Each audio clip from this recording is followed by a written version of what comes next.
Olá, boa noite. Graça e paz.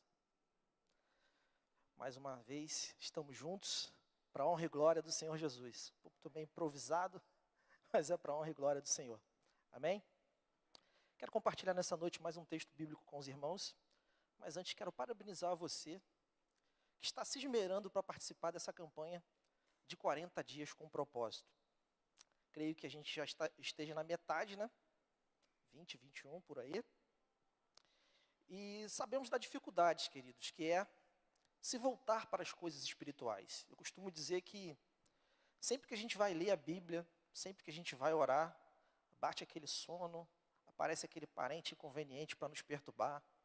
Sempre que a gente vai fazer algo para Deus, algo acontece para nos tirar do foco, não é verdade? Mas eu tenho uma notícia para você. Se mantenha firme, porque o diabo ele não para de ser diabo. Em todo momento ele vai tentar tirar o seu foco. Em todo momento ele vai tentar te desvirtuar do caminho. Mas seja perseverante e confie em Deus, que Ele irá te abençoar. Amém? Hoje é mais um dia que o Senhor nos deu para compartilharmos um pouco, para falarmos um pouco da palavra do Senhor. Inclusive eu peço a você que nessa noite esteja a sua atenção voltada completamente ao texto que vamos ler. E também as minhas palavras, é claro.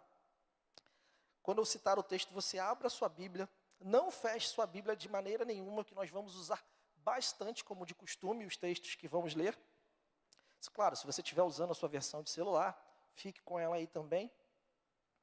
Façam como os cristãos de Bereia, né? Como a Bíblia diz. Paulo estava lá falando do texto, e os cristãos eles pegavam a Bíblia deles da época, para ver se realmente Paulo estava falando a verdade, para ver se Paulo de fato estava falando coisas que discerniam a vontade de Deus. E eles estavam sempre lá com os textos bíblicos, olhando para ver se de fato aquilo era verdade.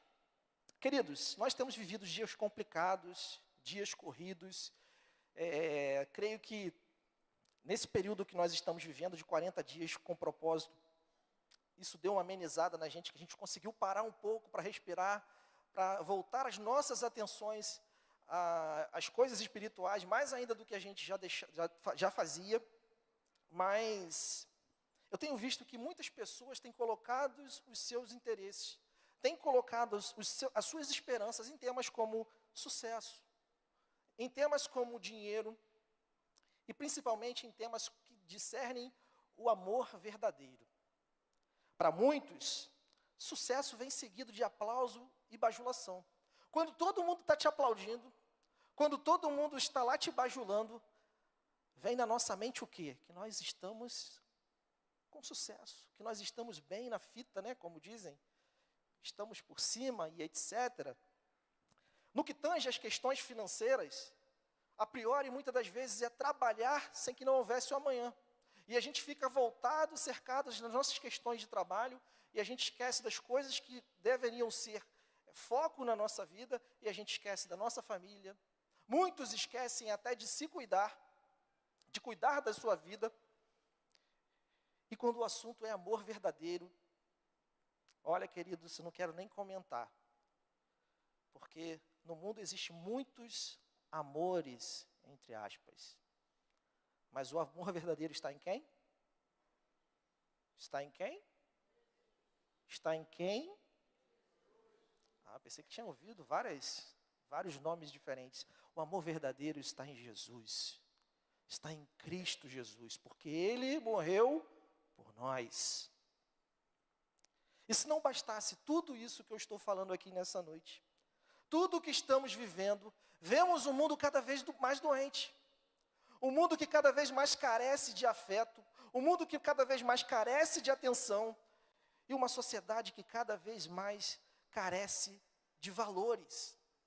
É só ligarmos a nossa TV, é só olharmos os principais sites de notícia, e vamos ver o que são as notícias de hoje, de ontem, quais serão as notícias de amanhã. São sempre os mesmos assuntos, só mudam os personagens e só mudam os cenários. A sociedade está doente. E o que mais me impressiona é que muitos cristãos que estão incluídos nessa sociedade, embora a Bíblia diz que nós não somos cidadãos desse mundo, somos cidadãos de onde? Mas nós ainda estamos aqui. E muitas das vezes nós estamos segurando, apalpando, crendo nas coisas que o mundo tem falado. E eu quero também falar nesse momento de política. Porque nós estamos em um ano político. E tem muita gente se abraçando em visões políticas. E eu vou dizer para vocês mais uma vez, não existe uma visão política que represente o Evangelho na sua íntegra. Não existe isso. Infelizmente, quando nós vivemos para esse tipo de discurso, vemos que as pessoas estão querendo encaixotar o Evangelho de Cristo em discursos frágeis, em discursos palpáveis, em coisas ligadas a esse mundo, meus queridos. E eu vou dizer para vocês que existe um movimento, que não é de hoje, por parte do diabo, por parte do nosso inimigo, do inimigo de nossas almas, que ele quer encaixotar o Evangelho em conceitos frágeis, em conceitos desse mundo, em conceitos que vão passar. E muitos desses conceitos visam nos prender em uma religiosidade, onde nós pensamos que só em adentrarmos esse templo, só em adentrarmos nesse local, nós estamos salvos, nós estamos vivendo uma vida excelente. Não, não é verdade. Porque o Evangelho é muito mais do que você entrar aqui dentro. O Evangelho é muito mais do que você sentar em um banco desses e assistir um culto, em se emocionar com uma preleção, em fazer algo aqui dentro. O Evangelho é muito mais do que isso, queridos. E como eu disse que o diabo tem tentado, tem feito um movimento para criar pessoas religiosas, eu digo que isso não é de hoje. Ele só mudou a estratégia, mas o objetivo é o mesmo. Vamos ler o texto bíblico que se encontra em Gálatas, capítulo 5, versos 1 e 12.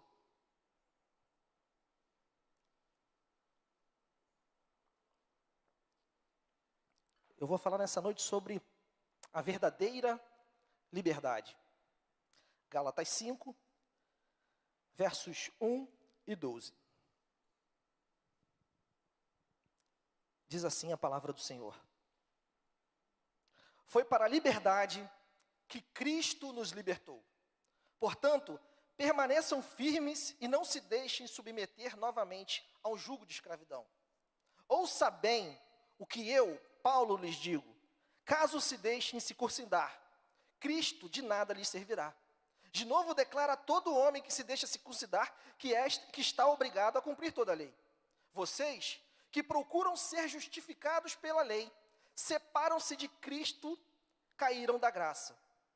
Pois é mediante o Espírito que nos aguardamos pela fé e a justiça que é a nossa esperança.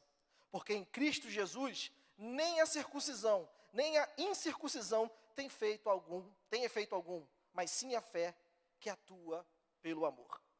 Vocês corriam bem. Quem os impediu de continuar obedecendo à verdade? Tal persuasão não provém daquele que o chama. Um pouco de fermento leveda toda a massa. Estou convencido no Senhor de que vocês não pensarão de nenhum outro modo. Aquele que os perturba, seja quem for, sofrerá a condenação. Irmãos, se ainda estou pregando a circuncisão, por que continuo sendo perseguido? Nesse caso, o escândalo da cruz foi removido. Quanto a esses que o perturbam, quem deram que se castrasse. Vamos fechar os nossos olhos, vamos orar mais uma vez. Senhor, eu quero te agradecer mais uma vez. Obrigado, Jesus, porque o Senhor nos permite prestar esse culto maravilhoso ao Senhor. Obrigado, Jesus, porque a sua presença é real nas nossas vidas. Continua falando aos nossos corações, Pai, assim como o Senhor falou, Pai, através dos louvores que nós entoamos, através das orações que aqui foram feitas e o Senhor vai continuar falando conosco através da sua palavra, em nome de Jesus. Amém. Deixa sua Bíblia aberta aí. Vamos trabalhar verso a verso do que a gente leu. Para conceituar vocês, nesta carta aos Gálatas, Paulo se concentra em duas coisas. Primeiro, na defesa da liberdade cristã em detrimento da lei, como meio de aceitação do homem diante de Deus. Então aqui nós vemos que o evangelho é liberdade.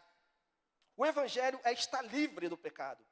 E aqueles homens ali daquela igreja da Galácia, eles queriam que os homens fossem, eles pregavam que os homens deveriam ser aceitos mediante as obras da lei. Ou seja, mediante as coisas que eles faziam. E Paulo aqui, ele está ensinando que a nossa salvação, ela não depende das nossas obras. Que a lei ou o esforço humano, mas sim a obra de Cristo na cruz do Calvário. Então não é o que você faz, não depende do que corre, mas sim daquele que nos chamou. Daquele que fez a obra lá no Calvário para nos salvar, para nos redimir do pecado, aquele que nos dá a vida eterna. E também, um outro ponto que Paulo vai começar a tratar nessa carta, ele vai fazer uma distinção, um contraste entre o verdadeiro e o falso. Será que você consegue distinguir o que é verdade e o que é falso? De todas as igrejas evangélicas, de todas as mensagens que nós ouvimos nos dias de hoje, será que nós conseguimos discernir o que é o verdadeiro evangelho e o que é o falso evangelho? Existem muitos falsos mestres, existem muitos falsos evangelhos sendo pregados. Lembra que eu falei dos crentes de Bereia lá no início? Era Paulo que estava pregando e Paulo já era conhecido naquela altura.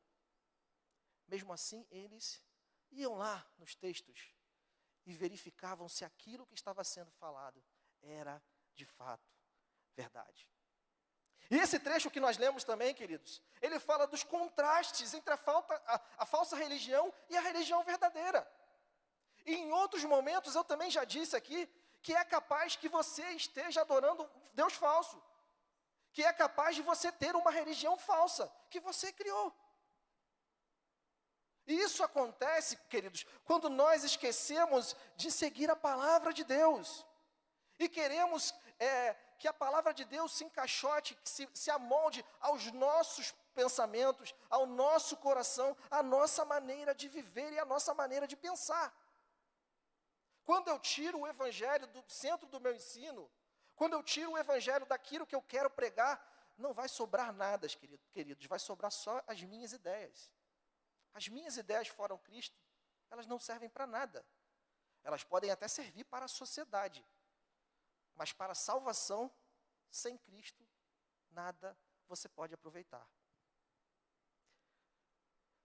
E qual é o conceito da falsa religião? A falsa religião, queridos, ela é legalista. Ou seja, ela ostenta o esforço humano.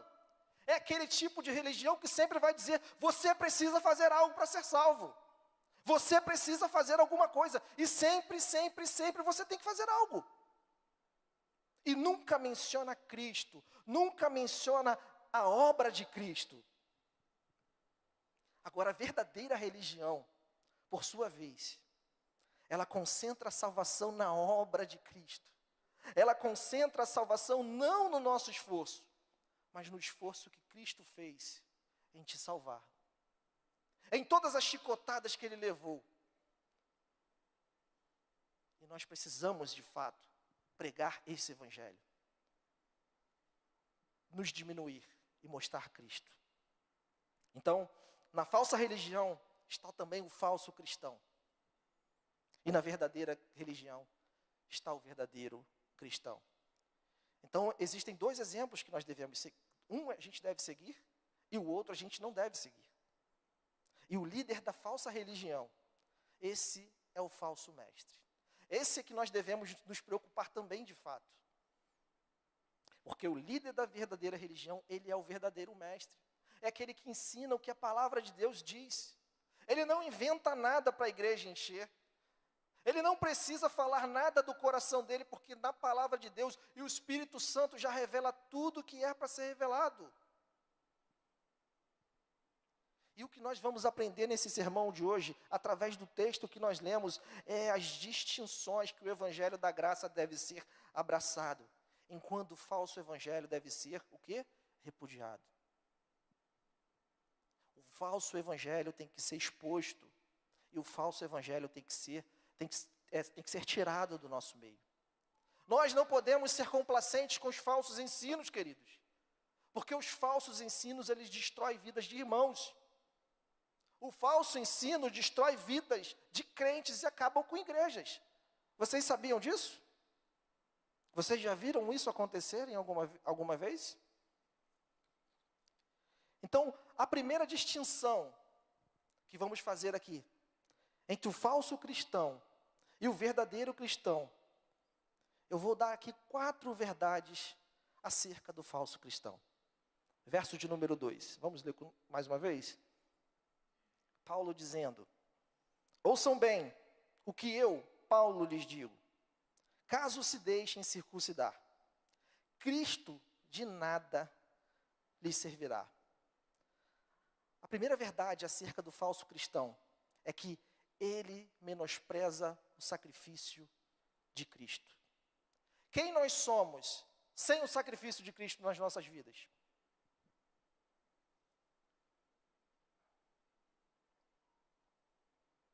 É por causa do sacrifício de Cristo que nós estamos aqui, queridos.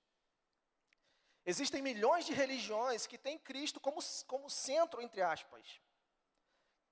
Eu já ouvi dizer que tem certa religião, não vou nem dizer que como o culto está sendo gravado, de repente pode até pintar um processo nesses dias de hoje, que a pessoa diz que vai lá naquele culto lá e tem uma foto de Jesus Cristo lá no centro. A pessoa diz assim, não, aqui não tem imagem nenhuma, mas a foto de Jesus está lá.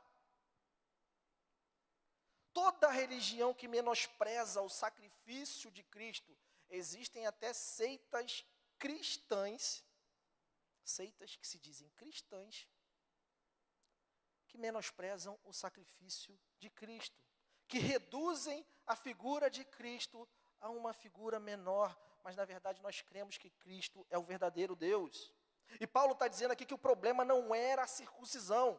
Paulo não está dizendo aqui, não está falando sobre isso, porque não seria apenas um corte na carne, ou a falta desse corte que faria algum efeito.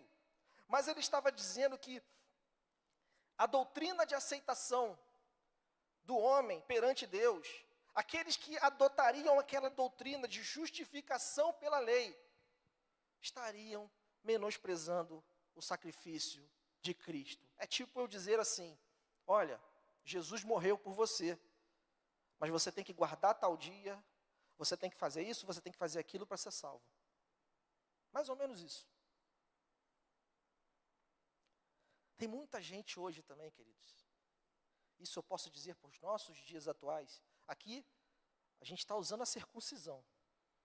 Mas tem muita gente hoje negando Cristo, negando o sacrifício de Cristo em prol de visões políticas. Em nome do purismo, em nome talvez de coisas que estão trazendo virtudes para elas próprias. Aí a gente fala assim, o cara, ele não é cristão, ele não serve a Cristo, mas ele faz o bem. Ele faz isso ou faz aquilo. Ele é uma pessoa ótima na sociedade. Ok, perfeito. Civilmente isso é muito legal. Mas espiritualmente? E na eternidade, como é que vai ser? Se esperarmos de Cristo somente nessa vida, o que nós somos? Os mais miseráveis de todos os homens. Outra verdade acerca do falso cristão é que ele está obrigado a cumprir toda a lei. Verso de número 3, diz assim, de novo declaro a todo homem que se deixa circuncidar, que está obrigado a cumprir toda a lei, ponto a ponto, do início ao fim. Talvez aqueles Gálatas daquele tempo pensavam que apenas sendo circuncidados eles resolveriam os problemas deles. Mas Paulo vai demonstrar nesse texto, nessa carta àquela igreja, que eles não poderiam escolher apenas um ponto da lei para observar. Que eles deveriam cumprir toda a lei, já que eles querem apenas seguir uma parte, eles têm que cumprir toda a lei. Vocês querem lei? Então toma a lei. Sigam todos os passos da lei. Porque não se deve seguir apenas o que eu quero ou o que eu não quero. E trazendo para os nossos dias hoje, quando nós assumimos discursos que não estão de acordo com a palavra de Deus, nós assumimos um discurso de um pacote completo. Eu gosto de político de visão política A. Geralmente a pessoa ela fecha com todo o pacote ali. Eu gosto de político da vertente B. Geralmente ela fecha um pacote com toda aquela questão. E às vezes quando eu falo dessas coisas aqui, eu fico até um pouco chateado, que às vezes os irmãos falam assim, nossa pastor, que sermão legal, né? Minha filha, que é da outra visão política, tinha que ter ouvido isso. Aí eu falo assim, gente, ou eu não estou sendo claro, ou tem alguma coisa errada. Somos cristãos, somos de Cristo, não devemos seguir partido algum. Você pode ter a sua visão política, ok, mas a nossa visão política ela tem que estar de acordo com o Evangelho. Eu não consigo, queridos, ver cristãos que hoje abraçam pena de morte, tem que matar e tal. Nós temos que crer, queridos, que todas as pessoas podem ser alcançadas pelo Evangelho. Assim como eu também não posso acreditar que cristãos hoje defendem o aborto. Assim como eu não posso acreditar que cristãos hoje querem liberações de drogas e outras coisas.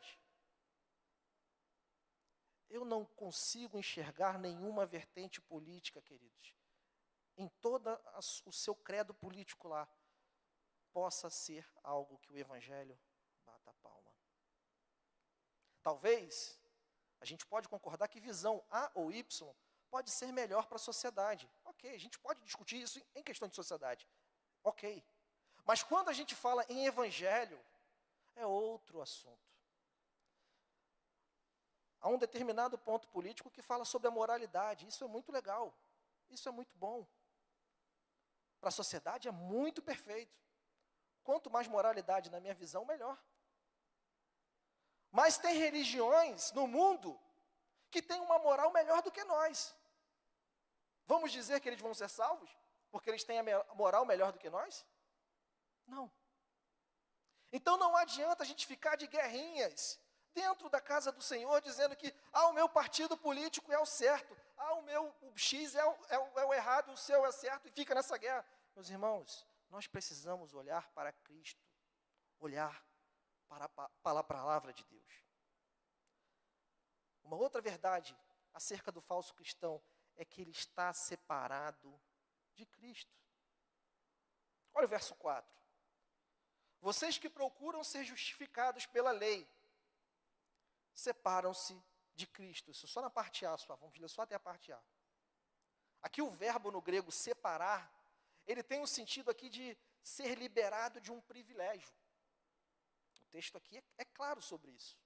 Não é somente separar, o texto está falando de um privilégio que a pessoa está em servir a Cristo, o privilégio que a pessoa tem em estar inserido na igreja de Cristo, e a partir do momento que ela deseja seguir outra vertente além de Cristo, ela está perdendo esse privilégio.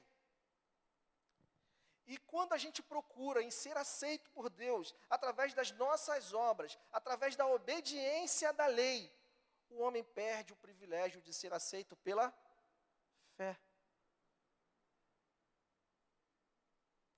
Entenderam a diferença de obras e fé? É lógico que, vamos ler mais para frente em outros textos bíblicos, que a fé sem obras é morta. Mas a fé é antes da obra. Tem muita gente fazendo algo, mas não faz por fé. E aí eu entro mais uma vez na questão que tem religiões que fazem mais obras do que nós. Eu acho que eu já contei aqui, eu já contei uma live dessa da igreja. Tem um pastor amigo meu, que ele trabalha também com morador de rua e etc. Trabalhou no tempo que ele era seminarista, ele fez mais isso. Ele conseguiu recuperar 5, 6 pessoas, hoje ele pastoreia em Teresópolis. Ele dizia que ele chegava nas ruas para entregar as roupas para os moradores de rua. As pessoas de outras religiões chegavam com roupas fechadas da Renner, da C&A, de lojas mais caras ainda. E as igrejas que ajudavam eram aqueles trapos velhos que a gente não queria mais e jogava lá e dá lá para o mendigo.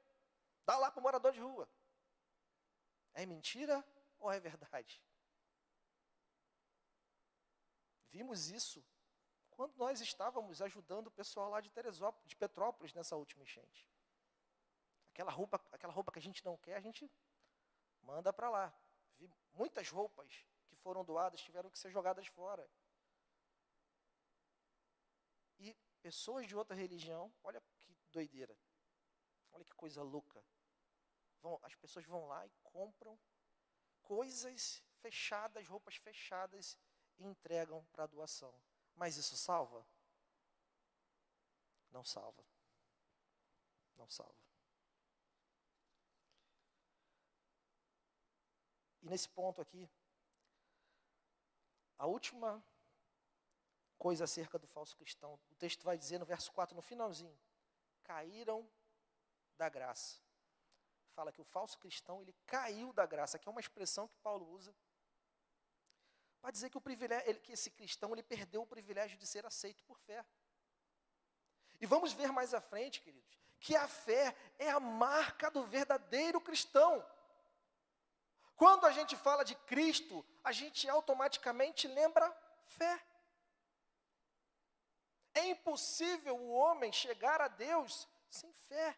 É impossível termos um relacionamento com Deus sem fé, queridos. Porque fé é o meio pelo qual nós alcançamos a graça de Cristo. O próprio Paulo vai dizer em Efésios, vocês são salvos pela graça, por meio da fé. Embora às vezes a gente fala que nós somos salvos pela fé, não, o texto fala que nós somos salvos pela graça, mas a fé é o meio pela qual nós alcançamos essa graça. Então, a fé, queridos, é a marca do verdadeiro cristão. E eu acho que a gente deve observar aqui nesses próximos versos que nós vamos ler, que Paulo ele vai trocar os pronomes aqui. Ele está o tempo todo usando vocês, citando vocês, vocês, vocês. E agora ele passa a usar o nós. Ele começa a se incluir ali como os verdadeiros evangélicos, os verdadeiros cristãos. Ele começa a tratar os falsos como eles, e ele começa a se tratar, está ali naquele meio como verdadeiros cristãos. E aqui ele faz 2 declarações sobre fé. A primeira é que a fé é o meio pelo qual se obtém a justiça de Deus. Verso 5. Pois é mediante o Espírito que nós aguardamos pela fé a justiça que é a nossa esperança. A vida do cristão, queridos, é uma vida no Espírito. O cristão, ele não confia na sua carne, ele não confia na sua força, ele tem fé que Deus é que vai dar a vitória, e que no final ele vai receber a salvação daquilo que pela fé ele fez aqui na terra. Porque o Espírito nos habilita, queridos, a aguardar a justiça vindoura que vem através de Cristo. É só pela fé. Quem é mais velho de igreja do que eu aqui, vai lembrar quantas vezes nós ouvimos falar que Cristo vem. Jesus vai voltar. Jesus vai voltar. Jesus vai voltar. Eu lembro que quando eu era criança, nos anos 90, as igrejas só falavam disso. Jesus vai voltar. Eu tinha até medo. Eu não era cristão na época, eu tinha medo. Eu falei, quando Jesus voltar, lascou, eu vou ficar. Eu nem era cristão. Mas a igreja ficava o tempo todo, vai voltar, vai voltar, vai voltar. E veio 2000, 2010, e Jesus não voltou ainda. Mas o que é que me deixa tranquilo? É a fé. É a fé que eu sei que um dia Ele vai voltar para nos buscar. E eu confesso, queridos, que eu quero estar vivo quando isso acontecer. Amém? Todo mundo quer estar vivo quando isso acontecer?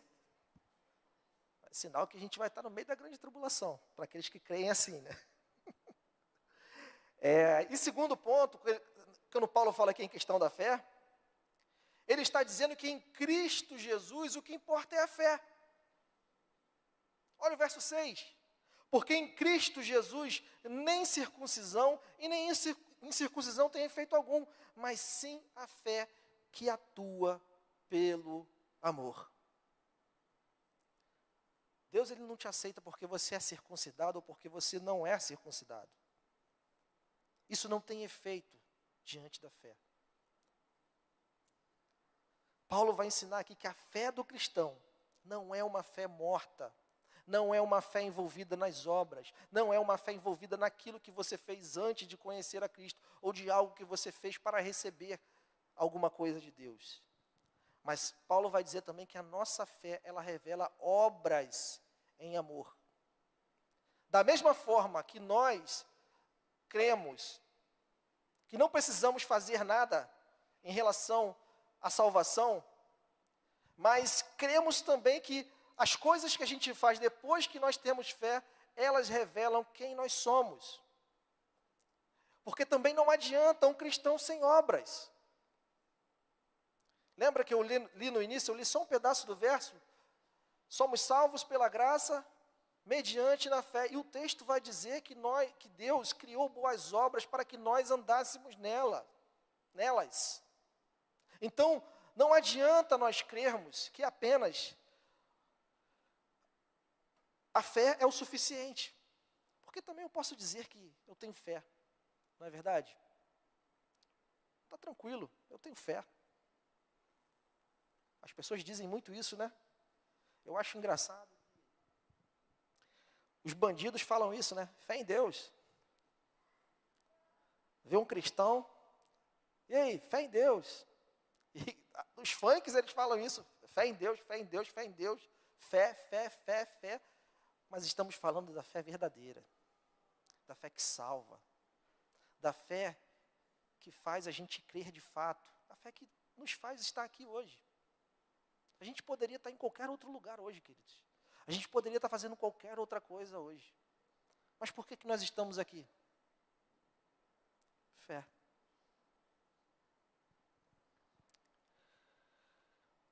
O que distingue o falso cristão do verdadeiro cristão é que o primeiro crê que será aceito diante de Deus pelo seu esforço próprio, enquanto o segundo crê que a obra de Cristo é suficiente para a sua salvação. Então eu creio, queridos, que a obra que Cristo fez é o suficiente para me salvar. Eu não precisei fazer nada. Eu só criei em Deus. O Espírito Santo, ele me convenceu. Foi como se fosse um interruptor de luz. Eu estava lá no escuro. O Espírito Santo me convenceu. Ele tocou aquele interruptor assim, ó. Clareou tudo. Eu entendi a verdade do Evangelho. E pronto. Sigo a Cristo até os dias de hoje. O verdadeiro cristão, ele sabe esperar. Ele sabe ter fé em Cristo. Ele vive em função das coisas que são espirituais. Ele vive em função do propósito de Deus. Nós estamos lendo sobre isso, nós estamos estudando sobre isso esses 20 e poucos dias. E nessa campanha a gente está tendo, até as pessoas que já fizeram ela, acabam tendo outras percepções que elas não tiveram na primeira vez ou na segunda vez que elas fizeram. Porque a palavra de Deus, ela se renova de uma tal forma, queridos, que ela nos vivifica a nossa fé, ela nos faz trilhar novos caminhos, e a gente não fica preso no marasmo. E dando prosseguimento ao nosso sermão, vamos fazer a segunda distinção. A gente vai ler até o 12, a gente está no 7 ainda. Agora a gente vai fazer uma distinção entre o falso mestre e o verdadeiro mestre. E vamos falar sobre as características do falso mestre. A primeira característica do falso mestre é que ele cria obstáculos que impedem a corrida cristã dos seus discípulos. Verso de número 7 e verso de número 8. Vocês corriam bem.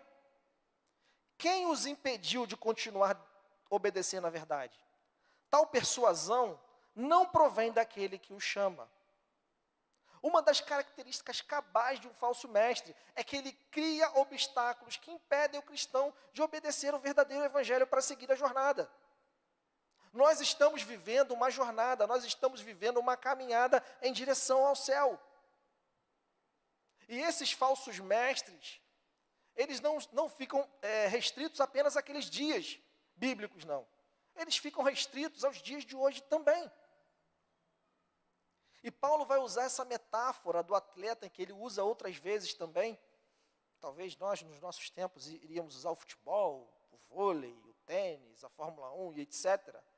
Mas Paulo ele dá a ideia ali de cristãos participando de uma corrida em busca da coroa da vitória. E ali acontece aquela situação aí de algo impedir a pessoa de chegar àquela vitória. Eu lembro até daquela maratona que o brasileiro estava na frente, correndo. E, se eu não me engano, eu era mais jovem do que eu sou hoje. Eu devia ter uns 12 anos, 12, 13 anos naquela época. Acho que foi em 2000, aquela maratona. O Brasil não tinha nenhuma medalha de ouro, pelo que eu me lembro. E a Olimpíada acabou, o Brasil não ganhou nenhuma medalha. Aquela seria a única medalha de ouro do Brasil naquela Olimpíada. O camarada chegando próximo ao final, veio um outro camarada muito louco, entrou na frente dele lá com os cartazes malucos lá e ele perdeu aquela corrida. Isso foi um obstáculo. Mas nós que estamos em uma caminhada para o céu, em uma caminhada para o nosso alvo, nós não queremos encontrar loucos como esse não, queridos. Nós precisamos estar atentos com a palavra de Deus. Então, aqui diz no texto que no início os Gálatas, eles estavam correndo bem, mas aqueles judaizantes, aqueles que obedeciam à lei, através dos falsos ensinos que eram pregados ali, estavam colocando barreiras para que os atletas cristãos continuassem obedecendo à verdade. Há conceitos também legalistas que às vezes a gente acaba tomando para a nossa vida, sem perceber. Por isso que é necessário que todo momento nós voltemos para a palavra de Deus.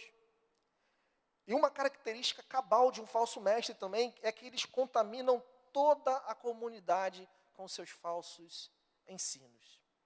Tipo aquela história da laranja, que uma laranja podre, ela contamina todo o cesto. Mais ou menos isso. Olha o verso 9. Paulo vai usar aqui o fermento. Vai dizer aqui que um pouco de fermento leveda toda a massa. Está lá a massa lá, vocês que gostam de fazer bolo, gostam de fazer pão, coloca só aquele pouquinho de fermento, o que acontece? A massa ela cresce. E Paulo está usando aqui que o fermento é o símbolo do falso ensino. A massa ali representa toda aquela comunidade, toda aquela igreja. Desta maneira, Paulo está dizendo que a heresia do legalismo iria contaminar toda aquela igreja. Por isso que eu não sou tolerante com falso ensino. O falso ensino tem que ser extirpado. O falso ensino tem que ser cortado. Se não ensinamos a Bíblia correta, se não cantamos louvores cristocêntricos, louvores que falam de Cristo, nós temos que rever os nossos conceitos. As heresias, muitas heresias entraram nas igrejas através de louvores. Através de louvores que nós cantamos como se fossem louvores. Nossa, fala de Cristo. Mas às vezes não fala nada, com nada. Existem muitos por aí. O verso 10 vai dizer o fim do falso mestre. E vai dizer que ele sofrerá uma condenação divina. Verso 10 diz assim, ó: eu estou convencido no Senhor de que vocês não pensarão de nenhum outro modo. Aquele que os perturba, seja quem for, sofrerá condenação. Olha aí. Paulo está dizendo aqui que eles não vão pensar de nenhum outro modo. E ele acredita que eles vão reconsiderar os caminhos da graça de Deus. E ele está dizendo aqui que o falso mestre, seja quem for, vai sofrer condenação. Pode ser o líder carismático, pode ser o melhor líder, pode ser o líder mais bonito, pode ser o líder mais popular, ele vai sofrer condenação se pregar o evangelho de forma errada. Essa é a verdade. A palavra de Deus, ela não falha. E caminhando para o final, meus queridos, os falsos mestres, assim como os falsos ensinos, devem ser expulsos das nossas igrejas. O texto vai dizer claramente que esses falsos ensinos, eles podem ser, sim, podem contaminar, sim, pode destruir uma igreja, sim. E a igreja deve ouvir somente as verdadeiras mensagens, os verdadeiros mestres, os verdadeiros ensinos. E aí, por isso que eu gosto daquela palavra que o pastor Washington deu hoje de manhã, acerca do Rick Warren. Aí o Ricardo perguntou, quantas vezes você já ouviu essa história aqui na igreja? Eu falei, segunda-feira lá em Rio Bonito a gente ouviu a história. Nós precisamos sempre repetir a palavra de Deus para as pessoas. O discipulado também é isso. Todas as vezes nós temos que lembrar as pessoas que Cristo é o Senhor das nossas vidas. Ensinar, ensinar, ensinar, ensinar. É só lembrar o povo de Israel. O povo via todos os milagres possíveis. O povo viu maná descer do céu. O povo viu o mar se abrir mais de uma vez. E todas as vezes o povo estava lá pecando novamente. O povo estava lá adorando ídolos novamente. Isso não está restrito àquele povo, está restrito a nós também. Os nossos ídolos hoje não são mais pedras, não são mais estátuas. Muitas das vezes os nossos ídolos somos nós mesmos. Às vezes são as nossas vontades, são os nossos quereres. Então a falsa religião é aquela que coloca o poder do homem na salvação. A falsa religião é aquela que coloca o homem como centro de tudo, como centro da vontade das coisas. No fundo a gente gosta disso. No fundo a gente quer ser empoderado. A gente quer conquistar o céu com os nossos esforços, para quando a gente chegar lá falar assim, eu consegui, foi por causa da minha obra, eu que caminhei, eu que fiz. Todos nós gostamos disso. É mentira ou é verdade? Mas na verdade, tudo isso aqui só acontece por causa da obra de Cristo. Então, a nossa natureza pecaminosa, ela nunca vai deixar que a obra seja de Cristo. É por isso que nós fomos restaurados. É por isso que nós fomos transformados por Ele. E até o momento de nós sermos transformados de fato, haverá uma luta no nosso coração, entre o espírito e a carne, para ver quem vai prevalecer. E se cada vez mais a gente dá ocasião à carne, a gente esquecer dos nossos deveres espirituais, nós vamos estar fadados ao fracasso e vamos continuar fazendo as coisas erradas. Eu quero orar mais uma vez por você.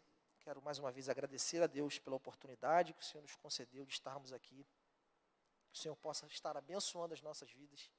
Que esse texto você possa ler mais uma vez em casa e que a nossa vida possa ser para a honra e glória do Senhor. Feche seus olhos. Vamos mais uma vez agradecer ao Senhor. Senhor, obrigado, Jesus. Obrigado porque nós não somos merecedores de nada, Pai. Somos falhos, pecadores. Mesmo assim o Senhor nos salvou. Mesmo assim o Senhor nos chamou e nos comissionou para a Tua obra, Pai. Pai, não é a nossa obra, Pai, não é a nossa vontade, mas sim a Sua vontade, Pai. Somos livres, Pai. A nossa liberdade, Pai, a verdadeira liberdade, nos remete, Pai, para Te adorar, para crer no Seu nome, para fazer a Tua obra, Pai. nos fortifica e nos capacita, Jesus. Que todas as coisas sejam para a tua honra e para a tua glória. Em nome de Jesus. Amém. Amém. Louvado seja o nome do Senhor.